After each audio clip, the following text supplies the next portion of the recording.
ne tombe pas toujours dans le feu. Parfois, on tombe dans le vide. Elda comprit cette nuit-là que la magie ne prenait jamais d'un seul coup. Elle effilochait. Chaque vœu lui arrachait quelque chose d'invisible.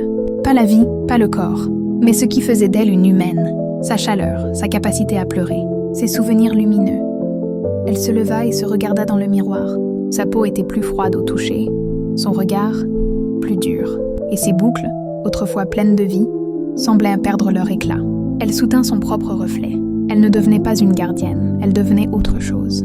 La nuit, le calendrier se mit à pulser, lentement, régulièrement, comme un cœur vivant. Chaque battement lui arrachait un souffle. Chaque pulsation faisait brûler le symbole bleu sur sa poitrine. Une voix monta du bois ancien, basse, implacable.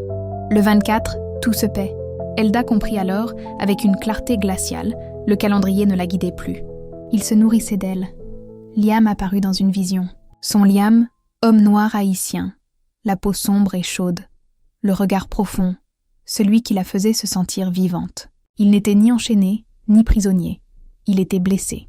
Une lumière bleue traversait sa poitrine comme une fissure qui respirait. Il la regarda avec amour et avec peur. « Tu me sauves, mais tu te perds. » Il posa sa main sur son cœur. « Ce n'est pas comme ça que je voulais te garder. » Puis il ajouta, presque dans un souffle. « Si tu continues, je ne saurai plus si c'est moi qui t'aime, ou ce qu'elle a fait de moi. » Elda sentit quelque chose se briser en silence. L'amour n'était plus un refuge, il devenait un avertissement.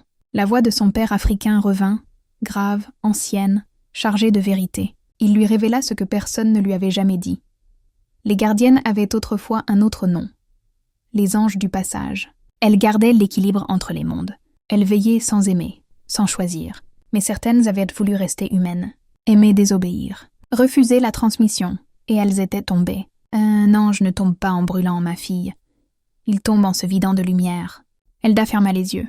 Elle était déjà en train de tomber. Sa mère québécoise apparut alors, différente, plus pâle, comme si la magie la tenait à distance. Elle murmura « Quand tu ne ressentiras plus la joie, ce sera presque fini. » Puis, avec une douceur déchirante, « Ce n'est pas la mort qui est la fin, Elda. C'est l'absence d'amour. » Elda hésita. Elle savait maintenant ce que coûtait un vœu. Mais sa voix trembla quand elle murmura quand même « 17e vœu. Laisse-moi garder ce qu'il me reste de lumière. » Le calendrier répondit, pas par des mots, par une douleur lente, intime, comme si quelque chose se détachait d'elle, une plume invisible, et une phrase apparut sur le bois. La lumière ne se garde pas. Elle se donne ou se perd. À la fin de la nuit, quelque chose changea. Une vision d'elle apparut, fissurée. Une plume sombre tomba près de ses pieds, et son ombre projetée sur le mur n'avait plus tout à fait sa forme. Elle n'était plus entièrement humaine. Elle n'était pas encore gardienne. Elle était entre deux chutes. Le calendrier pulsa plus fort que jamais, puis une nouvelle phrase s'inscrivit, plus lente, plus précise. Il reste 7 battements. Elda leva les yeux. Et pour la première fois, le calendrier battait en rythme avec son cœur. Elle comprit alors, avec une peur glaciale, quand le dernier battement s'arrêterait, ce ne serait peut-être pas le calendrier qui mourrait, mais elle.